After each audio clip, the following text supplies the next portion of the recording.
हाय, hello, आदाब, नमस्ते, सत श्री अकाल, अस्सलाम वालेकुम। मैं आपका दोस्त इमरान और इस ब्लॉग में आपका स्वागत करता हूँ। और आज हम आए हैं ना गौरीगंज से 9 किलोमीटर थोड़ा सा दूर है। और अगर अमेठी से बात करें तो 12 से 13 किलोमीटर दूर पड़ता है। एक पर्यटक स्थल है या श्रद्धा का एक स्थल है। ये हनुमान जी की प्रतिमा बनी हुई है ऊपर और इसका नाम है गढ़ा माफ़ी। ठीक है, यहाँ एक बहुत ही भव्य चित्र बनाने की कोशिश की गई है और उसको अलंकृत सुसज्जित करने की कोशिश की गई है। और दुनिया के सामने आज से 8,000 10,000 साल पहले की एक तस्वीर को फिर से जागृत करने की कोशिश की है। और जिन्होंने भी इसको बनाया है वो एक अपने आप में प्रतिष्ठित बात है। मतलब बहुत सुंदर बनाया है, बहुत सुंदर कलाकारी है और बहुत सुंदर सुव्यवस्थित तरीके से इसको सजाने संवारने की कोशिश की है। आइए लेके चलते हैं आपको और अंदर का नज़ारा दिखाते हैं।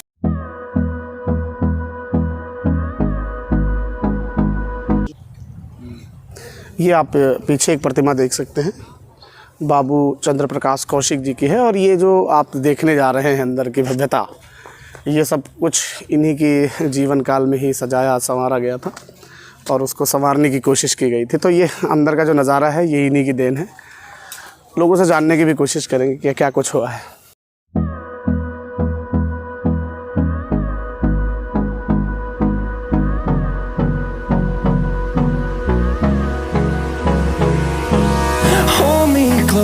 ये आप देख सकते हैं, ये नाग माता सुरसा डायन जो है ये उन्हीं के एक्चुअली क्या हुआ था कि जब लक्ष्मण जी को शक्ति लगी थी, इंद्रजीत ने उनको शक्ति मार दी थी, तो सुषैण वैद्य ने बताया था कि उनको जो है एक ही संसार में ऐसी बूटी है संजीवनी जिसके ज़रिए उनके प्राणों की रक्षा की जा सकती है।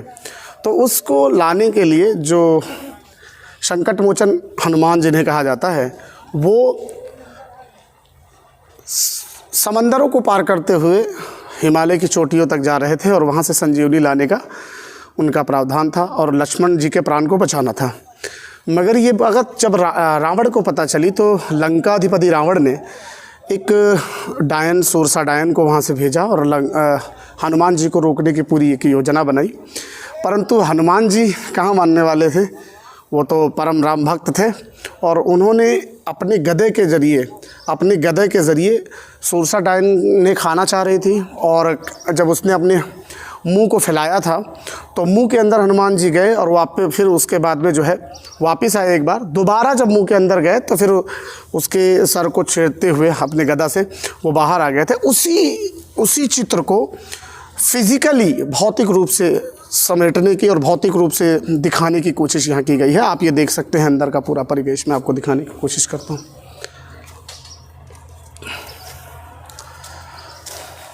ये देख सकते हैं, इसे बनाया गया है,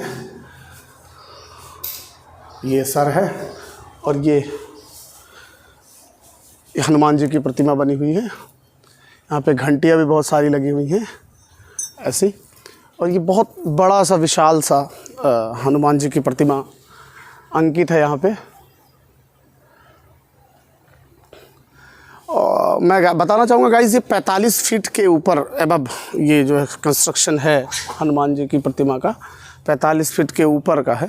और यहाँ पर शनिवार के दिन और मंगलवार के दिन बहुत ज़्यादा भीड़ रहती है और भी लोग यहाँ पर जो श्रद्धालु हैं, जो भक्त हैं, वो यहाँ पर आते हैं और इसकी भव्यता को और उस रामायण काल के उस दृश्य को अपने अंदर अंकित करने की कोशिश करते हैं। उसको याद करने की, मतलब कहीं ना कहीं उसकी याद भी दिलाता है ये, इसको देखने के बाद ऐसा ही पता चलता है। चलिए आगे लेके चलते हैं, और भी बहुत सारी चीज़ें हैं देखने योग्य। आइए चलते हैं बड़ी तेज़ी के साथ। तो दोस्तों चलिए आगे चलते हैं। मगर एक दुखद समाचार ये है कि मुझे वॉइस ओवर करना पड़ रहा है क्योंकि मेरा माइक्रोफोन अचानक से ख़राब हो गया और उसकी जानकारी मुझे तब मिली जब मैंने घर आके वीडियो देखा कि ये सबसे पुराना मार्ग है, ये पुराना टेम्पल है। और दिखा दो कैमरामैन, उस ओर वो देखो, हाँ ये चबूतरा बना हुआ है, यहाँ पर लोग आते हैं बैठते हैं। वो हनुमान जी का मंदिर है, बना हुआ है। और वो एक मार्ग गया हुआ है पीछे की तरफ और ये एक मार्ग गया हुआ है, पीछे वाला मार्ग है और ये आगे वाला इधर वाला मार्ग है, दाहिने साइड वाला। अब हम पीछे वाले मार्ग की तरफ से नीचे आए हैं। बहुत सुंदर दृश्य दिखने वाला है गाइस, दिल को थाम के बैठिए। एक ऐसा नज़ारा जो रामायण काल के समय भी आपको देखने को मिला होगा, और भगवान राम जब अयोध्यापति दशरथ के घर जन्म लेते हैं उससे पहले एक नज़ारा आपको समंदर में दिखाया जाता है, वो जो रामानंद सागर जी की रामायण है उसमें। तो ये एक सुंदर दृश्य है। नीचे की तरफ चलते हैं। हो सकता है आप मेरी आवाज़ उसमें मत देखिएगा, मेरी फ़ोटो मत देखिएगा, मैं वॉइस ओवर कर दे रहा हूँ। ये आप देख लीजिए, यहाँ से आपको धीरे धीरे दिख रहा होगा एक सुंदर नज़ारा, शेषनाग जी, और उस पर विराजमान है भगवान विष्णु, जगत पालकहार कहे जाने वाले, और साथ में उनके साथ हैं लक्ष्मी माता जी, और साथ में जगत रचयिता जिन्हें कहा जाता है ब्रह्मा जी, वो भी एक, उनकी भी एक प्रतिमा बनी हुई है। एक सुंदर दृश्य है मित्रों, एक सुंदर नज़ारा यहाँ पर दिखाई दे रहा है। वो मैं जो बोल रहा हूँ उस पर मत ध्यान दीजिए, पीछे से मैं आपको सपोर्ट दे रहा हूँ। एक सुंदर नज़ारा आप देख सकते हैं, कैमरे में कैद करने की कोशिश की है। अभी हमारा चैनल नया है तो ये वीडियो मैं मोबाइल से शूट कर रहा हूँ, और आप लोगों का सहयोग रहा, सपोर्ट रहा, तो बहुत जल्द कोशिश करूँगा ये वीडियो मैं दोबारा से अपलोड करूँ इस पर चैनल पर, क्योंकि ये मुझे बहुत सुंदर जगह लगी थी जब मैं पहुँचा था यहाँ। और 2 वीडियो इसी समय मैंने शूट करे थे यहीं पर, और एक वीडियो आप तक पहुँचा दी गई है, दूसरी वीडियो आपके लिए तैयार की जा रही है। बहुत मेहनत लगी थी तो मुझे इसको डिलीट करना अच्छा नहीं लग रहा था, तो मैंने कहा वॉइस ओवर कर देता हूँ। आप अभी थोड़ा सा देख लीजिए, चीज़ों को समझ लीजिए। इस वीडियो को फिर से अपलोड करना ही है हमें, लेकिन एक सुंदर नज़ारा है। और जगत पालनहार कहे जाने वाले भगवान विष्णु जी, साथ में लक्ष्मी जी और ब्रह्मा जी। आपको पता होगा कि अयोध्यापति दशरथ के घर में भगवान विष्णु ने अपनी संपूर्ण कलाओं के साथ राम जी के रूप में जन्म लिया था, और साथ ही साथ लक्ष्मी जी ने सीता के रूप में जन्म लिया था राजा जनक के यहाँ, और साथ ही साथ लक्ष्मण जो शेषनाग अवतारी थे उन्होंने भी अयोध्यापति दशरथ के घर में जन्म लिया था। तो उस दृश्य को, उससे पहले का जो दृश्य है, समुद्र में विराजमान होते हैं, तो ये दिखाया गया है। इस देश परिवेश को दिखाने की कोशिश की गई है। ये पूरी की पूरी मंडली लखनऊ से आई हुई थी, और ये पूरे के छोटे छोटे बच्चे भी वहीं जा रहे थे। फिर मैंने इन अंकल जी से बात करने की कोशिश करी, और इनसे बहुत सारी मेरी बात भी हुई थी, बहुत इतिहास इन्होंने बताया था एक्चुअली, मगर वो कैमरे में रिकॉर्ड तो हुआ बट माइक्रोफोन उसे रिकॉर्ड नहीं कर सका। तो इन्होंने एक्चुअली बताया कि सबसे पुराना टेम्पल यही है, यही सबसे पुराना टेम्पल हुआ करता था इसमें, और उसके बाद की सारी चीज़ें कंस्ट्रक्टेड की गई, बाद में बनाई गई हैं। और ये जब मैंने इनको देखा तो मित्रों, ये हनुमान चालीसा पढ़ रहे थे, और उसके कुछ चौपाइयाँ ये दोहरा रहे थे, उसके कुछ लाइनें, पंक्तियाँ पढ़ रहे थे। बड़ी सुंदर लग रही थी, आने जाने वाले लोगों को हर्षित कर रही थी, और साथ ही साथ अपनी ओर आकर्षित कर रही थी।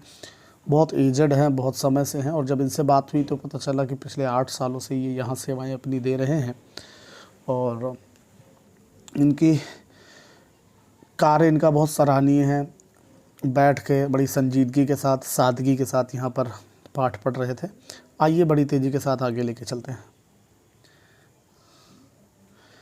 तो इनसे बात करने के बाद मैं यहाँ से उठा था, और फिर मैं निकल के गया था एक सुंदर दृश्य की तरफ। वो दृश्य मैं बताऊँगा नहीं, आप उसे वीडियो में देखिए और ख़ुद पहचानने की कोशिश करिए कि किस परिदृश्य को, किस दृश्य को समेटने की कोशिश की गई है। ये जो दाहिना और रास्ता था जब हम पहले खड़े थे, उसी ओर से हम आते हुए पहुँचे हैं, और ये देखिए आपके सामने एक नज़ारा आने वाला है। सुंदर नज़ारा, सुसज्जित नज़ारा, सुशोभित नज़ारा। यहाँ पर आपको दूर से ही दिख रहा होगा, सामने नंदी जी, साथ में त्रिनेत्रधारी नीलकंठ पशुपतिनाथ भगवान शंकर, साथ में पार्वती जी और उनका त्रिशूल, और जैसा कि एज़ यूजुअल सर्प उनके गले में लटक रहा था। और वैसे तो बहुत सुंदर चित्रकारी करके जिन्होंने इसको कंस्ट्रक्ट करा है, जिन्होंने इसे बनाया है और जिन्होंने इसे बनवाया है, ये दोनों प्रशंसा के पात्र हैं। एक खूबसूरत चित्रकारी को यहाँ पर, खूबसूरत दृश्य को भौतिक स्वरूप देने की, एक पूरे के पूरी नज़रिए को भौतिक स्वरूप देकर लोगों के अंदर अभी भी जीवित रखने की एक सुंदर कोशिश की गई है। बहुत अथक प्रयास किया गया है और कहीं न कहीं उसमें सफलता भी मिली है, क्योंकि कई सारे लोगों से जब बात करते समय पता चला तो कुछ लोग प्रतापगढ़ से आए हुए थे, कुंडा प्रतापगढ़, कुछ लोग कानपुर से थे, कुछ लखनऊ से थे, एट्सेट्रा एंड एट्सेट्रा। बहुत सारे लोग यहाँ पर आते हैं और ऐसा बताया गया कि शनिवार के दिन और मंगलवार के दिन पर्यटकों की तादाद, आने वाले श्रद्धालुओं की संख्या बहुत ज़्यादा रहती है। और एक और बड़ी अच्छी बात है, बड़ी सुंदर बात है कि इसको सजाया बहुत अच्छी तरीके से गया है, बनाया बहुत अच्छी तरीके से गया है, डिज़ाइन बहुत अच्छे तरीके से किया गया है और जो पेंटिंग की गई है वो भी बहुत सुंदर की गई है। पूरा का पूरा सजीव बनाने की कोशिश की गई है। और उसके बाद हम यहाँ से गुजरे और हम पहुँचे, साईं बाबा का एक चबूतरा बना हुआ है। मान्यताएं ऐसी हैं कि यहाँ पर उनका आगमन हुआ था, लोगों से बात करने में पता चला था। अब इस बात की पुष्टिकरण हम आपको नहीं दे सकते हैं, इतिहास के पन्नों में इनका भी कहीं ना कहीं नाम अंकित है। और यहाँ पर हम पहुँचे थे तो ये भी एक शांतिपूर्ण जगह है, यहाँ पर बना हुआ है और इस पर बहुत सारे लेख लिखे हुए हैं, उनका नाम लिखा हुआ है। और कुछ लोग इनका नाम साईं राम कहते हैं, कुछ साईं कहते हैं। और सभी धर्मों के लोग इनका सम्मान करते हैं, सभी धर्मों के लोग इनको मानते हैं और इन पर अटल विश्वास रखते हैं, जहाँ तक मेरा जानना है, मेरी जानकारी है। और यहाँ के बाद हम एक मंदिर की तरफ और आगे बढ़े हुए थे, अग्रसर हुए थे। दुर्गा जी का एक टेम्पल यहाँ पर सिचुएटेड है। तो दुर्गा जी, शंकर और पार्वती जी, उनके साथ उनकी सवारी नंदी जी, और साथ ही में एक दृश्य समंदर का, नदी का दृश्य, सरयू नदी संभवतः, जिसमें विराजमान होते हैं जगत पालनहार विष्णु और उनके साथ माँ लक्ष्मी, साथ में ब्रह्मा जी, सृष्टि के रचयिता, जिनको कहा जाता है क्रिएटर ऑफ द यूनिवर्स, वो भी वहाँ पे बनाए गए थे। सजीवित रूप से उनका चित्रण करने की कोशिश की गई थी। फिर ये अंतिम छोर था इस पूरे के पूरे पर्यटक स्थल का, और ये जगह का नाम है उल्टा गढ़ा। उल्टा गढ़ा मुंशीगंज से पश्चिमी दिशा में 9 किलोमीटर दूर पड़ता है और फिर गांव की ओर आपको 3 किलोमीटर अंदर जाना पड़ेगा, तो ओवरऑल 12 किलोमीटर पड़ता है। मुंशीगंज से 9 किलोमीटर दूर ये मौजूद है स्थान और गांव से 3 किलोमीटर आपको अंदर जाना पड़ेगा। जब मुंशीगंज से पश्चिमी ओर 9 किलोमीटर आएंगे और उसके बाद 3 किलोमीटर गांव में पहुंचेंगे तो इस पर्यटक स्थल पर आप पहुंचेंगे, जिसका नाम है उल्टा गढ़ा। माफ़ी, यहाँ पर सुंदर चित्रकारी की गई है और कई सारे दृश्य को समेटने की कोशिश की गई है। या जहाँ पे हम खड़े हैं इस समय, यह अंतिम छोर है इस पूरे स्थल का, जहाँ पर दुर्गा जी का टेम्पल बनाया गया है और आने वाले श्रद्धालुओं के लिए जब यहाँ आते हैं तो दुर्गा जी के टेम्पल पर भी वो माथा टेकते हैं। और फिर उसके बाद उस दुर्गा जी के मंदिर के आसपास से हम लोग निकले और ककरीली पथरीली शॉर्टकट लेते हुए फिर एक जगह पर पहुँचे जहाँ से हमने अपनी यात्रा को प्रारंभ किया था। ये आप देख सकते हैं, बहुत मेहनत लगी थी इसको बनाने में, इस वीडियो को। और फिर इस रास्ते से होते हुए बहुत बड़ा बना हुआ है, तो अगर आप चाहें तो इसे घूम सकते हैं। अंदर के साइड में गाड़ी भी कई लोगों को मुझे देखा ले जाते हुए, मगर हम नहीं समझ पाए कि किस ओर से वो लाए थे, लेकिन वो भी रास्ता संभवतः है, तभी वहाँ पे गाड़ियाँ नज़र आ रही थी, 2 व्हीलर। फिर उसी जगह पर पहुँचे मित्रों, आप देख सकते हैं, जहाँ से हमने अपनी यात्रा प्रारंभ की थी। और उसके बाद हम प्रसाद लेके आए, पिंटू लेके आए प्रसाद। और उसके बाद तो वो चढ़ाने गए बंदरों से पहले, तो वो घिर गए। पूरे जो समूह था, झुरमुट था, पूरी तरीके से उनको घेर लिया। ये देखिए, ये पूरी तरीके से। फिर उसके बाद मैंने इनको स्टिक दी और उसके बाद ये सब के सब डर के भागे। पंडित जी ने उनको अपनी तरफ बुलाया, वो वहाँ एक छत के नीचे बैठे हुए थे। ये गए, फिर हमने अपना वीडियो रोक दिया। फिर न मालूम क्या बात हुई थोड़ी देर, और फिर पंडित जी वहाँ से उठ के आए। ये देख सकते हैं आप। फिर आए, उसके बाद उन्होंने अपना जो भी क्रियाकलाप होते हैं, चढ़ावा चढ़ाने की जो भी रस्में होती हैं, उनको उन्होंने पूरी तरीके से कस्टम को, रीति रिवाज को पूरा कराया। फिर पिंटू ने उन्हें जो देना था वो दिया। और उसके बाद ये हमारे पिंटू साहू जो हैं वो कैमरामैन हैं एक्चुअली। और उसके बाद इन्होंने चंदन का टीका अपने मस्तक पे लगवाया। उसके बाद इन्होंने प्रसाद लिया और ये देखें आप, ये सामने वाला, हाँ ये तैयार हो गया, ये पहुंचा और हम इंतज़ार कर रहे थे कि प्रसाद खाएंगे, मगर ये राजा जी लेके गए। तो ये साहब चले गए अपने झुरमुट में, अपने पूरे के पूरे झुंड में, और हम रह गए प्रसाद के इंतज़ार में ही। बाय द वे प्रसाद हमने फिर से दोबारा वहाँ से लड्डू लिया, पानी वगैरह पिया था हमने, और फिर हम नीचे चले आए। तो ये कुछ हुआ और ये फिर हम नीचे आए। और इस वीडियो की क्लोजिंग लाइंस मैंने दी थी यहाँ पे आके। ये पिंटू साहू आप देख सकते हैं बगल में, ये जो बना हुआ है इन्होंने ही बनवाया था इस पूरे के पूरे चित्रण को। यहाँ पे बहुत सारा मैदान है। मंगलवार के दिन जैसा मैंने बताया था, शनिवार के दिन बहुत भीड़ होती है, श्रद्धालुओं से, पर्यटकों से पूरा का पूरा स्थल भरा होता है।